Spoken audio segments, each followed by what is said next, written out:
中国前领导人江泽民昨天过世，现在为什么阴谋论满天飞舞呢？为什么这么刚好在白纸革命遍地烽火的时候宣布江泽民的死讯？是要转移目标吗？怕酿成更大的革命吗？而就在同一个时间，江泽民死讯没有多久，广州、上海白纸革命最激烈的这2座大城，立刻就宣布解封，是怕人民缅怀江泽民给中南海带来更大的麻烦吗？没错，就在说到处都是白纸革命的时候，突然之间。广州图形式的说，我们不封城了，因为天河立刻不封哦。那很多人上街头，那你知道吗？不是只有广州，上海也是，上海基本上是用图形式的说，24市区全部解封哦。哇，这是怎么回事呢？说的也巧，你知道吗？每次中国只要有重要人物过世的时候，都同时有重大事情发生。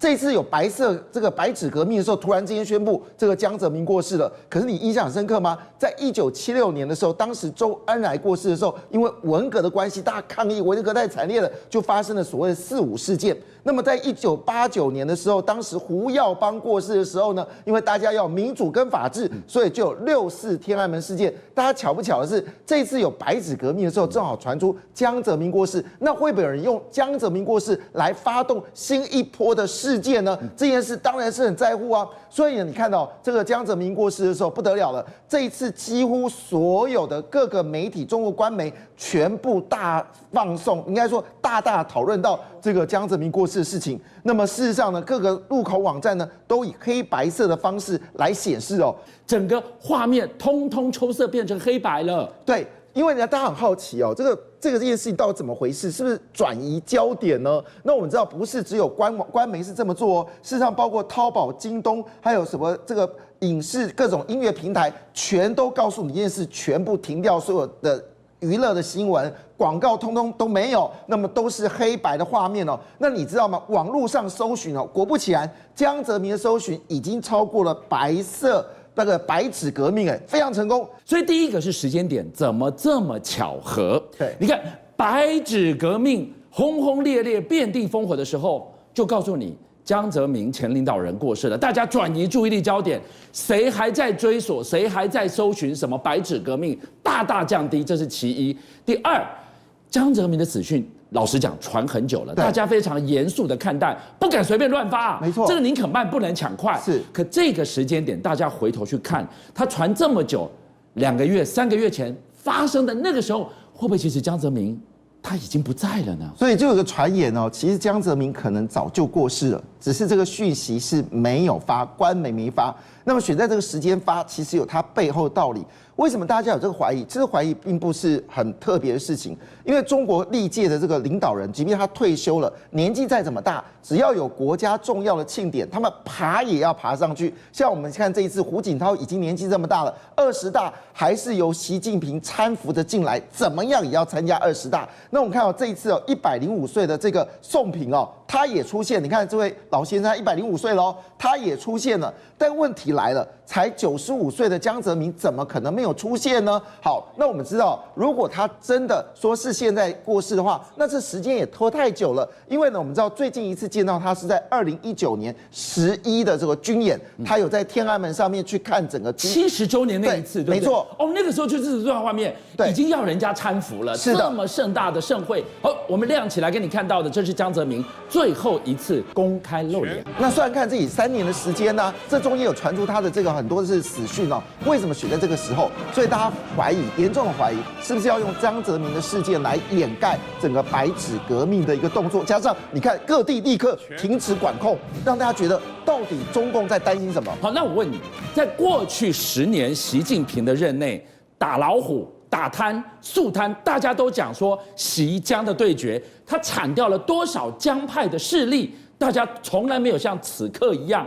今天开始，大家都说江派就到这里了，连根拔起了吗？从昨天开始，江泽民宣告死讯之后，习近平将是史无前例中国最具有权力的人，他没有对手。为什么这么说呢？我们知道，其实哦，整个上海帮呢，它延续了整个中国这一段经济最繁荣的时候，而且你知道吗？自从这个江泽民到了这个北京担任了所谓总书记之后，上海帮成为中国最大的一个主流。你知道他这个任期这13年当中，一直到胡锦涛下台之前，都是江泽民的上海帮掌握中国主要的党政军哦。所以，即便是胡锦涛在任的10年，其实背后也都是江泽民。没错，但是现在全部清洗了，连最后的韩正是上海帮的嘛，是在这次20大里面一个位置都不留，所以江派彻底已经完毕了。好，那当然讲到这边事情，为什么江泽民的力量那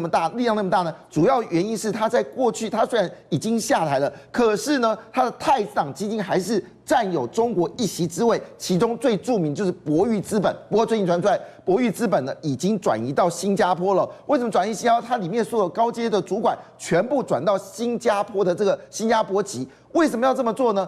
其实早在2014年的时候，他就对这些人开始动手了。当时包括了徐才厚、包括钟友康、包括郭伯雄，全部下台。那当然，这个情况下呢，他们就发现到这个情况不妙，所以他们就决定开始陆续的离开。可是你知道吗？这个过程中，他们还曾经想要放手一搏。还记得2015年，当时中国股市一路往上走高的时候，从4月份突然之间就崩盘，跌掉50%，给习近平难看。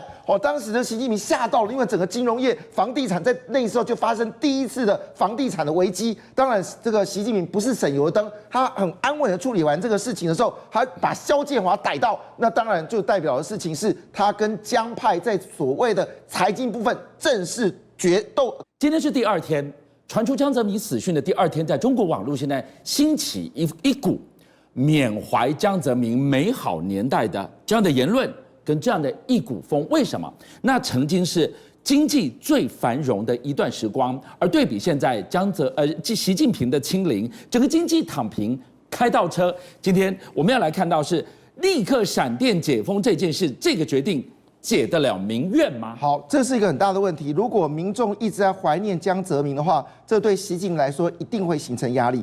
为什么这么说呢？因为习近平开始做的是所谓的国有化。可是你知道吗？江泽民那13年，第一件事情他进到世界贸易组织，这是一个大的事件。那么这个进入到世界贸易组织，整个逆转了中国以前外资不进来，大量的外资进来，而且呢，本土的私有企业蓬勃的发展。你知道，只光江泽民那13年，他不但超越了德国，还超越日本，直逼美国。甚至你知道吗？江泽民创下了这美好的这个时光，让胡锦涛接任的时候，曾经有一个讨论，就是什么时候中国将超越美国。但是很抱歉哦，最近的数据已经问一件事情是，中国恐怕没有办法超越美国。为什么呢？因为习近平开始变成什么共同富裕、私有化变成是国有化，这跟当时朱镕基大胆的去做。一口气，你知道吗？他做得多狠！他把国有企业4000万个工作岗位全部弭平，全部私有化，而且呢，你可以拥有自己的房子。所以当时的中国各个城市开始高楼盖起来，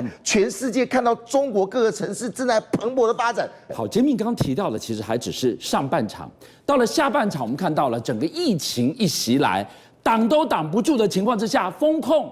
为了疫情可以理解，到了2022的下半年，全世界都在解封了，他们持续的封控，封到后来天怒人怨，才是我刚才问的。昨天半夜的这个临时解封，解得了民怨吗？恐怕很难哦，因为外资撤离已经是成为趋势。苹果在抱怨他们去中化太慢了，但是现实的状况是什么呢？中国经济其实已经逆转了江泽民时代大幅上涨的趋势。那你知道吗？这时候的中国，你知道房地产没有清零，让整个房地产变得很糟糕的时候，中国的税务出了问题，但中国还是要麻烦要卖土地啊，想办法有税收。结果你知道吗？在中国2个地方哦，特别是在这个在这个沈阳，就看到一个事情哦，还有包括其他地方，你知道吗？他们开标土地啊，结果去得标的土地竟然是什么？前1天才注册的，仔细一看，50%的土地根本就是地方政府着手右手而已，他去借一笔钱，然后开一家公司，然后去标政府的土地，最后还是政府的，为什么要美化账务啊？可是这是一个愚蠢的事情，你借钱难道不要付利息吗？那不会让你财政跟雪上加霜？但是你不做这件事情，它没有资金流动，因为没有人要投标啊。你知道投标这件事情是没有人投标，价格会很烂，所以一定要有人赔标，赔标把价格炒高的时候，问题是这土地并没有卖出去，而且最恐怖的事情是，上次的理财平台事件没有结束哦，而且更恶化哦。你还记得当时很多人跑去这个北京抗议，他的理财平台不见了，现在最大的一笔哦，这个就夸张了，而且你知道他直接一个公告叫做我们跑路了，直接跟政府呛下，我们跑路，这是怎么回事呢？这个叫做盛大金溪哦，他总共席卷了190亿人民币，总共有10万人，那个人就刚才你看到画面，就是他们这个盘老板。他就直接说这句话说：“对不起啊，我们跑路，天下没有白吃的馅饼，只有陷阱。”讲的那么白，跑路了还跟你呛问题盛大兴起为什么会跑路呢？其实就是房地产崩盘嘛。那你想看有多少理财中心、理财平台是跟房地产有关的？所以我这样讲，倒闭潮恐怕只是开始而已。邀请您一起加入57爆新闻会员，跟俊相一起挖真相。